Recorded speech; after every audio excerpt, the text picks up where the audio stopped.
Trabajar en urgencias nunca es fácil. Por lo general tenemos turnos de 12 o hasta de 24 horas, sin importar si eres médico o enfermera como lo soy yo. Sin embargo, hay turnos más pesados que otros. Casi siempre las temporadas de fiestas como Navidad, fin de año, octubre y los fines de semana son las jornadas con más ingresados a las salas de urgencias.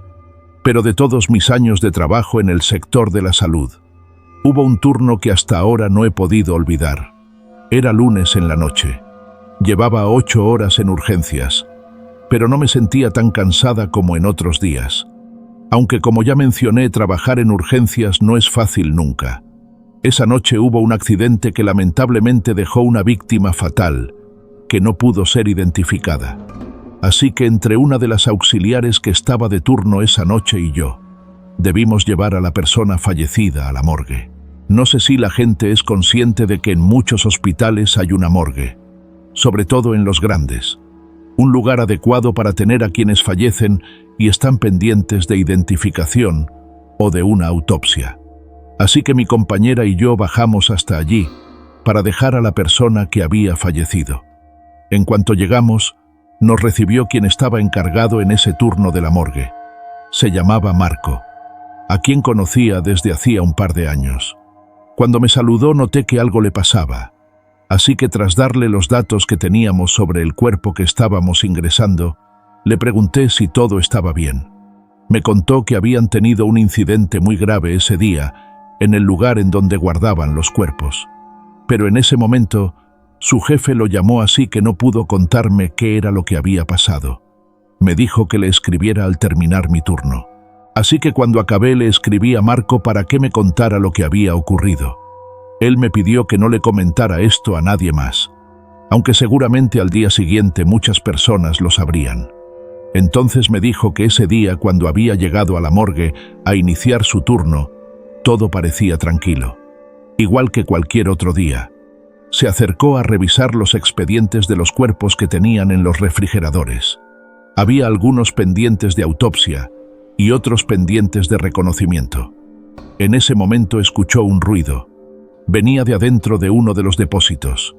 Por un instante pensó que había sido su imaginación, pero entonces otro golpe sonó de nuevo, seguido de un grito de auxilio. Marco se aproximó rápidamente a los refrigeradores. En ese momento entró su compañero de turno, que se notaba sorprendido ante lo que estaba pasando. En cuanto identificaron de dónde venía el ruido, abrieron rápidamente la puerta del contenedor y entonces lo vieron. Un hombre que había sido ingresado hacía un par de horas. Estaba con los ojos abiertos. Se le veía aterrado. No dejaba de temblar por el frío del refrigerador. Estaba vivo. No había duda de ello. Llamaron inmediatamente a su supervisor, quien llegó acompañado de un médico. Nadie lograba entender cómo era que habían ingresado a un ser humano vivo a la morgue de un hospital como ese. Claramente en el informe se veía que un médico especialista había determinado su hora de muerte. Sin embargo, allí estaba. El médico que bajó a revisarlo no podía creer lo que estaba sucediendo. El hombre parecía tener hipotermia por el tiempo que estuvo dentro del depósito. No paraba de repetir unas palabras a las que ninguno de los presentes le encontraba sentido. Decía que lo había visto, que había visto sus ojos. Ahora sabía quién era y no iba a poder volver a lastimarlo. Parecían incoherencias, pero podían ser causadas por el trauma que aquel hombre acababa de sufrir. Lo cierto es que era un suceso muy extraño y también muy grave. Sin duda era un problema para el hospital y para los médicos que habían atendido su caso. Ahora entendía por qué Marco estaba tan preocupado. Esa noche por momentos me despertaba pensando en aquel hombre en la morgue, en la impresión de despertarse dentro de un contenedor para cadáveres.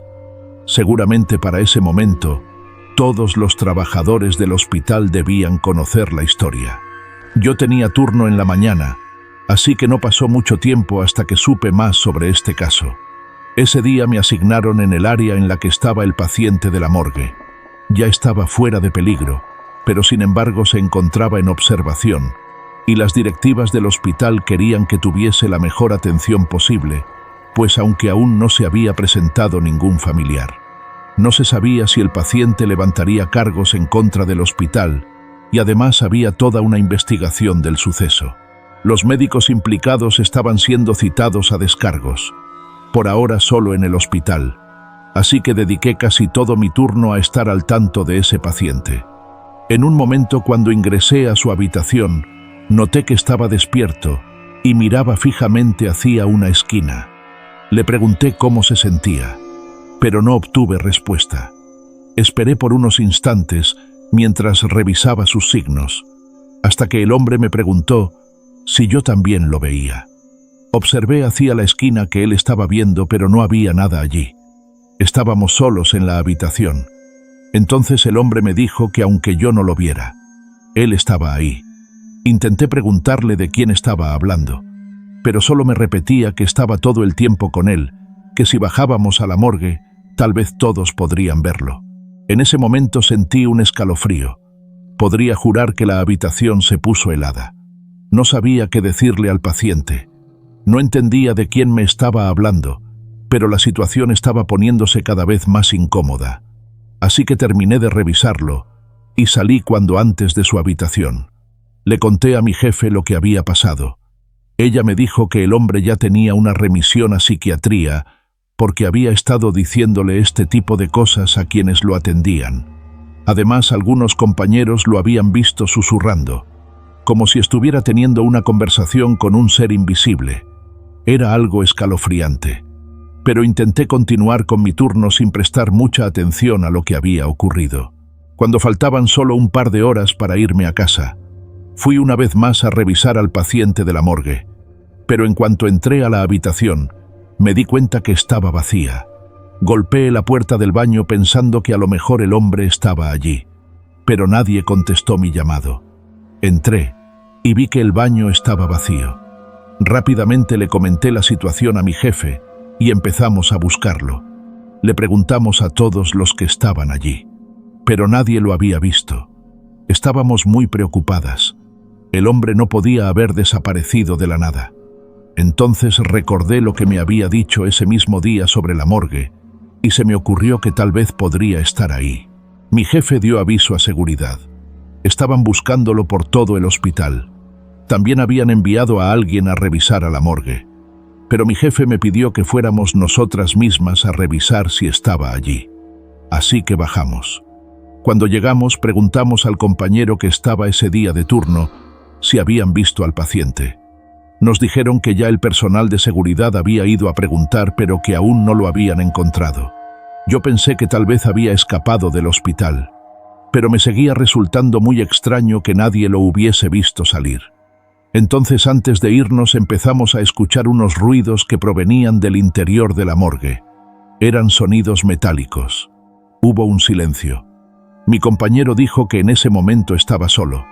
No debía haber nadie adentro. Los sonidos volvieron con más intensidad. Entramos, y entonces vi que las puertas de los refrigeradores se abrían y se cerraban solas. La mesa de trabajo en donde hacen las intervenciones de los cadáveres estaban temblando. La luz tenía una intensidad muy baja, pero cuando mis ojos se adecuaron, logré ver al paciente que estábamos buscando. Estaba en una esquina del lugar. Susurraba algo que no pude entender y miraba fijamente hacia los contenedores en donde descansaban los cadáveres. Intenté observar qué era lo que él estaba mirando. Entonces, entre las sombras noté algo. Fue solo un segundo, pero pude ver un rostro. Tenía los ojos grises, no podría decir si era hombre o mujer. Su piel era completamente lisa y medio transparente. No podía verle de cuerpo completo, pero parecía estar vestido de negro. Tenía los labios muy delgados y por alguna razón que aún no logro entender, empecé a acercarme a ese ser que estaba viendo. Di un par de pasos hasta que mi jefe me agarró del brazo. En ese momento, el ruido se detuvo. El hombre que minutos antes susurraba de pie al otro lado de la morgue cayó al suelo y empezó a convulsionar. Nos acercamos a auxiliarlo mientras el compañero de la morgue llamó al personal para que trajeran una camilla y justo antes de que llegaran el hombre reaccionó. Me miró y me dijo que lo habíamos visto. Yo no entendía qué estaba pasando. Cuando pudimos atender y ubicar nuevamente al paciente, intenté hablar con mi jefe del incidente. Le pregunté si había visto a alguien más en esa morgue. Ella, intentando que nadie más nos escuchara, me dijo que no estaba muy segura de lo que había visto. Parecía como un ser que no estaba allí del todo, como una aparición o una proyección. Me preguntó por qué había empezado a caminar en ese momento hacia ese ser, pero no supe qué responderle. Fue algo involuntario. La verdad es que no sé qué habría pasado si en ese momento ella no me hubiese detenido. Ese día, ella me pidió que no le contara a nadie lo que habíamos visto. Acordamos que lo mejor era dejar este suceso en el olvido. Del paciente supe que tuvieron que trasladarlo a un centro de salud mental, pero debo reconocer que desde ese día no me gusta acercarme a la morgue del hospital.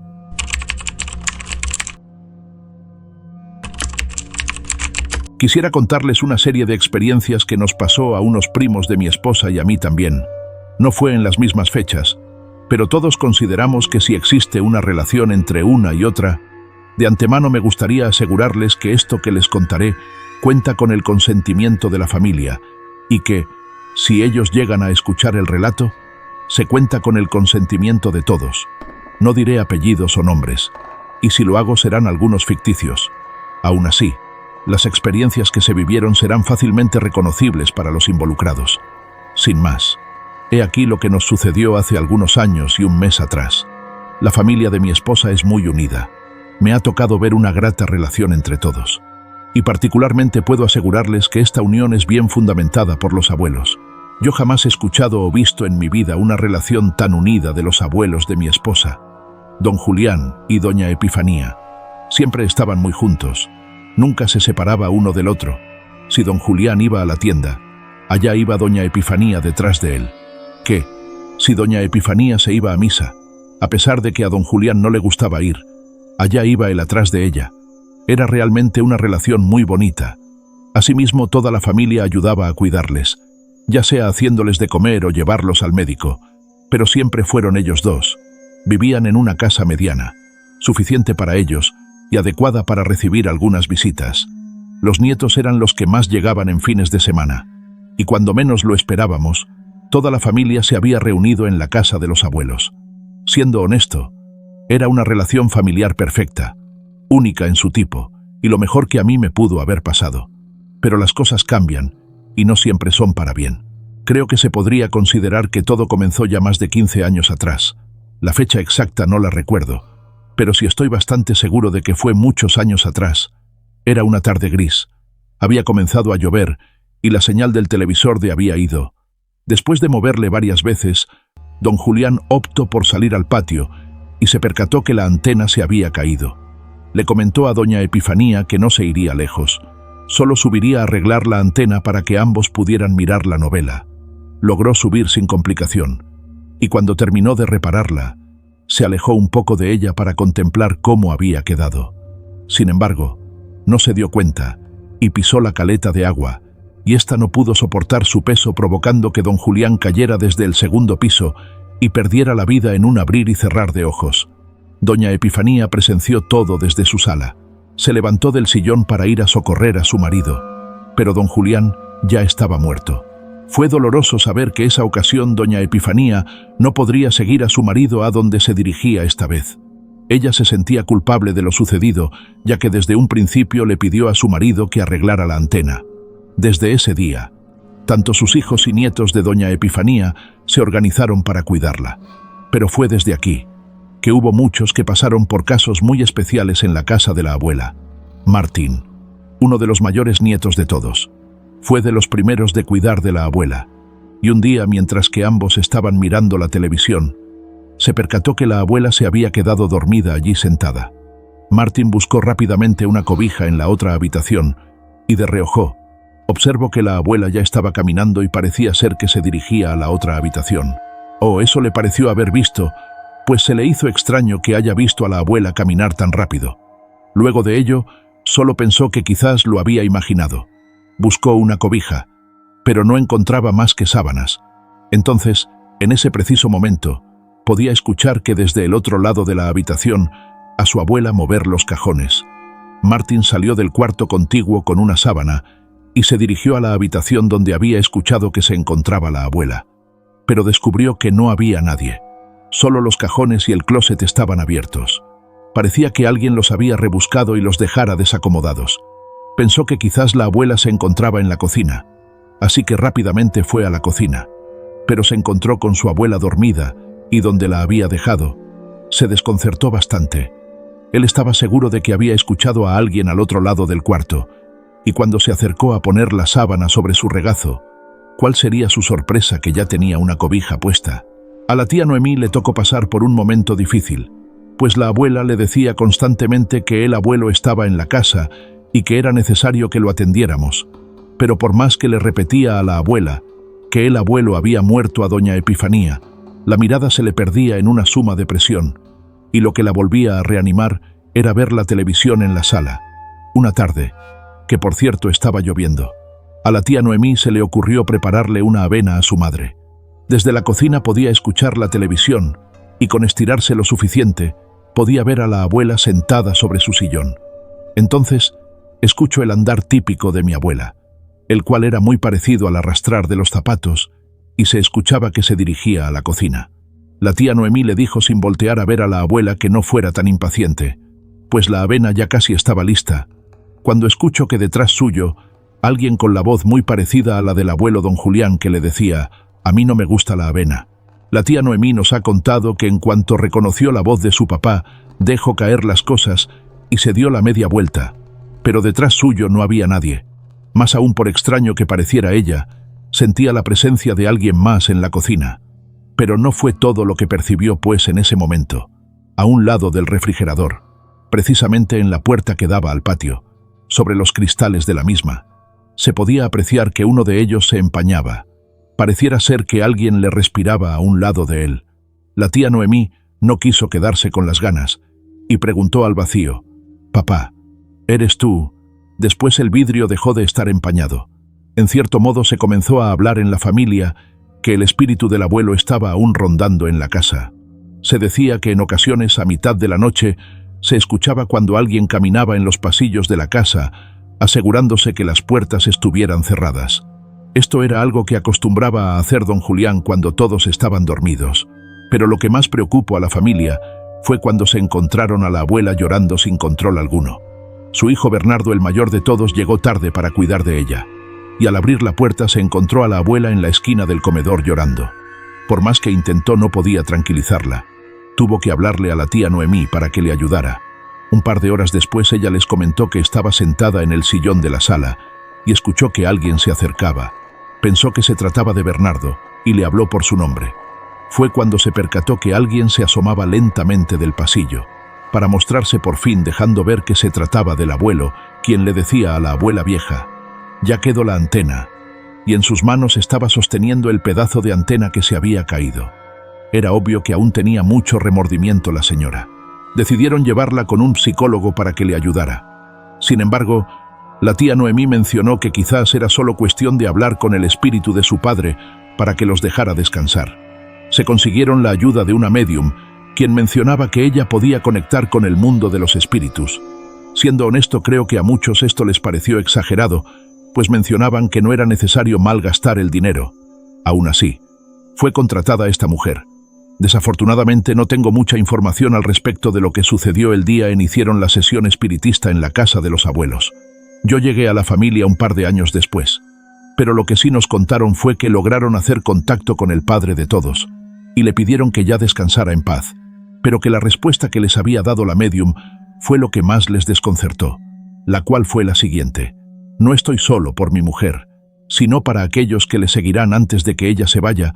Suelo ser algo creyente de este tipo de sucesos, y desafortunadamente, las palabras del espíritu del abuelo han permanecido en mi cabeza todos estos años, después de que ha pasado algo desafortunado. Al pasar de los años, perdimos al primo Juan Carlos, que trató de frustrar un asalto en una tienda de autoservicio. El tío Bernardo perdió la vida después de luchar contra el cáncer. La tía Magdalena, quien era la menor de todos, falleció en su cama. No despertó al día siguiente, y años más tarde, mi propio hijo. Lo que más nos llamó la atención fue que conforme sucedían estos decesos en la familia, A la abuela le sucedía algo. Su memoria comenzó a fallar con el tiempo a tal grado de ya no reconocernos. Hasta hace un par de meses nos avisaron que ya estaba falleciendo. No sé si han tenido la oportunidad de despedirse de algún familiar antes de morir, pero puedo decirles a aquellos que han tenido esa oportunidad, es algo que jamás olvidarán. Nos avisaron una tarde que la abuela se encontraba muy mal. Su oxigenación era muy débil y casi no respondía. Mi esposa me dijo que quería ir a verla, a lo que accedí inmediatamente y fuimos a la casa. Allí me encontré solo con las tías y primas de mi esposa. Pensé que era un momento más que nada familiar, así que me retiré hasta que me avisaran que ya podía pasar por mi esposa. Esa noche fui a dar la vuelta al parque. Me quedé sentado revisando mi celular y perdiendo el tiempo un rato, hasta que recibí una llamada, donde la voz de un hombre me decía, «Ya puedes venir por ella», y me colgó. Me imaginé que se trataba del tío Carlos, quien tenía el timbre de voz muy tosco, pero reconocible. Así que me levanté y me dirigí hacia la casa. Cuando llegué, mi esposa me abrió la puerta. Ella se encontraba llorando. Al verla en ese estado le comenté que el tío Carlos me había marcado para que ya nos fuéramos. Pero si aún no estaba lista no importaba. Regresaba más tarde. Pero ella se veía desconcertada. Me comentó que nadie había llegado después de que yo me fui, y que solo en la casa estaban aún sus tías y sus primas. Ningún hombre en la casa. Esto me desubicó totalmente.